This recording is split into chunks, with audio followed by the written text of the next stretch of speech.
Hey, what's going on YouTube? Final Boss here, and today I pushed up into the top 40. I actually got the 37, and by the time I got around to making a video, made it to 45. So that's all good.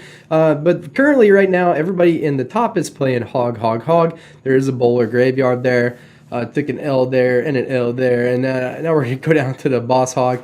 It's okay, nobody can win them all, right? So it's good to see him back. I hadn't seen him in a while on the leaderboards or around, so it's good to see him back. So we're going to go ahead and break this game down. So right here, I was not certain about what he has because he's kind of a tricky fella. You never know what he's going to have. So we're going to go ahead and just kind of put the hog down just to see what he's got and what's in his bag. So he puts down a cannon and he stops that obviously pretty easy here. But going ahead and put the musketeer down on the left-hand side. I don't want to waste elixir.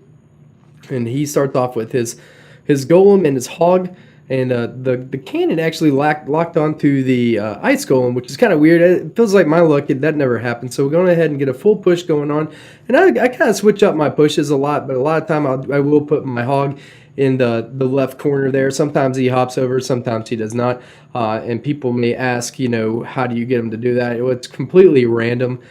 Sorry if my voice sounds a little off. It's just still kind of been under the weather. I know it's been cold in the United States pretty much everywhere, especially in Texas, which is weird. A lot of the Texan people are not used to seeing that. So was able to get a hefty amount of damage, took about half of his tower down there. So we're going to keep on keeping on and put the musketeer and let her strut her stuff down in the left lane. And so if he's not going to do anything, I'm going to go ahead and get my push. At this point, I had him a lot and in elixir, and I didn't really know about that.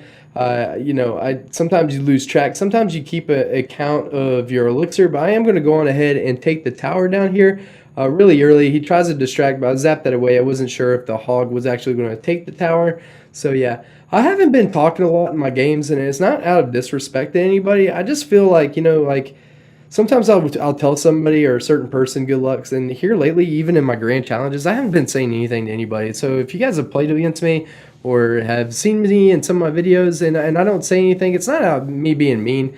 It's just me just to be able to keep a cool level head about my gameplay. And see, look at that. So I put the ice golem down, and the cannon actually locks onto my hog. So I feel like that's me every single time. So he actually had a nice push in the very beginning where the golem was actually locked onto the cannon. So he actually puts his hog in the center. I don't actually ever like doing that ever. I just don't think it's good. But with that, I was able to put a wide cannon out and put it almost over on the left-hand side to pull the hog on over. So right now I know it at 30 seconds. I had this game in the bag as long as I don't do anything stupid. Completely missed the cannon there. Oh well, doesn't really matter. So he's going to zap right here to be able to get his musketeer. You know, a musketeer is not dead until it's dead, because I've beaten so many people with you know, a health just like that. So a musketeer with just a dash of life is always good. So he's going to give me the good game. I'm going to wait and I'll say good game afterwards, but you never know. Just want to go ahead and focus down. So I do have water here. Someone is like, hey boss, you need to drink some more water when you're doing your gameplay, and I'm like, okay dude, I will. I was like, I'm sorry, I'm just still congested. So next up, we're playing against Hazard. Give him the thumbs up. I'll just give him a good luck. I just don't want to, you know, it's so annoying whenever you give somebody a thumbs up and then afterwards and you're like, oh yeah, thumbs up, good luck, you know, like being all nice and stuff, and then they sit there and BM you. It's just like, I'm just not about that life right now. And you know, anything you can do to make your gameplay a lot more enjoyable is something you want to do. So I went ahead and put my ice golem, and just in case he doesn't want to zap, he does go on ahead and zap right here. But my hog is still coming on. The cannon locked onto the ice golem, but he's going to be able to defend that nicely. But I'm going to zap that away just for get one hammer in. So yeah, guys, if you're getting easily triggered, I highly recommend just going ahead and hit that mute button, or just don't say anything. It's okay to not say something. So he makes a nice play here. So I have my musketeer where I'm defending on the left side, where I can do a counter push over here on the left side. So yeah, so I got the ice golem in the front, just waiting for my hog to go to go on in behind. The ice spirit dies right there. I thought that was gonna be able to get, so I zapped his little skeletons away, able to get 3 hits right there, doing some hefty damage to his left tower, and have gained the lead right here.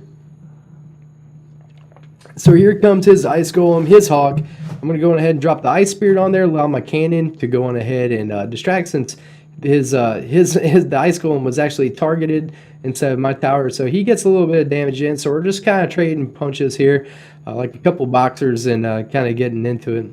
I don't have enough time to get my ice golem in here, so we're going to go ahead and put the hog down and zap that away. My musketeer gets 1, 2, 3. We get 3 shots in there, and she does, what, 200 something damage a pop. So hefty damage, man. The musketeer is just so beastly. But I'll tell you what, I've been playing against with the lava loon a lot in grand challenges. Been getting a bunch of 12s with it on my mini account, as you guys saw on my previous video. It's just really good deck. It's really hard to defend against once you kind of commit to getting the loon behind the lava, and especially if cards are out of cycle, like if your musketeer's at the end, then I mean, it's just kind of the game. You don't want to let those cards kind of get set up. You really don't want those to get set up at all. And the best way to do that is actually to do a hog cycle. The hog cycle is just so clutch. And that it's just keep the pressure on and have your musketeer and your cannon placement in a really nice position, and always keep the pressure on, so they're always forced to defend. So it kind of breaks up where they can't just drop 12 elixir at will. So I noticed that a lot. Going ahead and throw the fireball out, give him the GG. It doesn't matter, even if he got his hog in right there. So I put down a late cannon anyway. So yeah, so there was just a little tip in there dealing with lava loon. Maybe I could do a segment on how to defend against it, but you know what? The cheap hog cycles are just completely beast mode. So we're gonna go on ahead and get the graveyard deck in here. This was a super close match against Heartboy, trademark, from Indian Union. I guess it's back-to-back Indian Unions. So I know Arab Union and Nova are going at it, so it don't really have a part of that. Just kind of do me, and we'll just call it a day. So sitting down a hog in. Don't want to overcommit too much since we don't know what he has. So we kind of just want to see. So he puts down his graveyard, which everyone was like, hey guys, you know what, it's super overpowered. And I agree. Every single time you put down a graveyard, you're getting some kind of damage in. It's practically guaranteed. Look at that damage. I mean, it's like 1,400 something damage right there. Yeah, 1430. Yeah, that's easy math. So yeah, I mean, that's just ridiculous damage just to be able to drop. But hey, you know what? That's why I got on my grand challenge. Graveyard's still a fun card to play with, and if it's in the game, it's not dirty. You know what? I will sit there and say all day that I hate mate decks and they get on my nerves, but you know what? They work. Go on ahead. I don't care. Get your games in, get your wins in, and don't feel bad about it. If it's a card in the game, it's not newbie or anything like that. I mean, as much as I give people Royal Giant, and has as much hate as that card is given, you know what, if you can win with it, go on ahead, and don't let anybody mess with your game. I'm pretty good with Royal Giant, but you know what, it's just kind of learning how to defeat your opponent and just kind of keeping pressure on. So I was able to get some good value right there. We're just one zap away on that Valkyrie and so we're just going to let that go. But putting your cannon really close to your tower is just another added defense against that. But I don't have super hard counters in my deck. The other deck that I did use and I highlighted in another video is subbing out minions for the one elixir skeletons. But this deck is just a lot of fun. It's kind of an advanced deck, just because there's a lot of pulling and pushing. It was so weird in my push today that I didn't see any elite barbarians, which has just been the hot commodity everywhere. So that was just kind of weird. I was expecting to get a little bit more, and you know what? I'm only 4 lava hounds away, and I'd love to actually play lava hound in ladder play, just to break it up a little bit. And a lot of people aren't carrying too much air defense, so.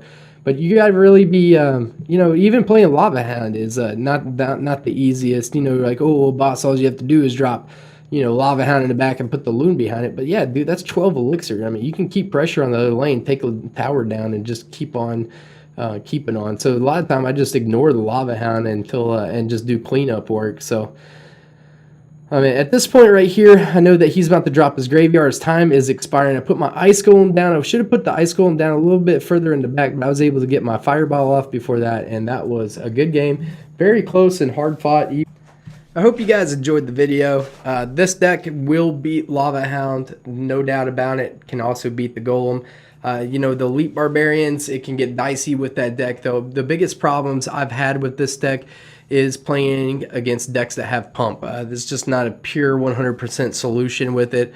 Love to, but I wish on those decks I could, like, you know, morph my Fireball into a rocket, but it's just not possible.